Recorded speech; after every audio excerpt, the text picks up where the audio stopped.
काय काळू मामा, आज रविवार जोरात दिसतोय. पोत भरून मटण चालवलंय. तुमच्यासारख्या आतपावानी छटाक खाणारे वाटलो काय आम्ही? 6 किलो मटणे, मांडी गर्दन चाप कलेजी मुंडी. काळू मामा, कधीतरी आम्हाला पण बोलवा. फुकट्यांनो दुकानात जाऊन विकत आणून खावा की. माझा लाडका मेवना काळू, त्याने आज दाजीसाठी 6 किलो मटण आणलंय. ए पप्याची मम्मी, पटक्यानी जेवणाचं ताट कर चल. पप्या काय रे, मी तर बाहेर मटण आणायला गेलो होतो. दाजी घरात कॉकटेल कसं काय झालं? ते बघ बिथडाव धाड काय चाललंय पार. काळू मामा, मला वाटतंय पप्पाला जुना स्टॉक सापडला असेल. अरे काळू, चल ना बाबा लवकर, तुझ्याशिवाय माझ्या घशाच्या खाली घास उतरायचा नाही.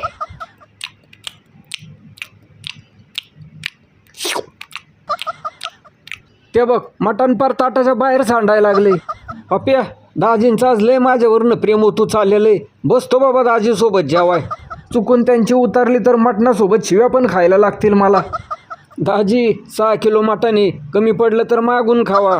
बाकी तायडे जेवणला 1 नंबर बनवलंय बघ. वा बया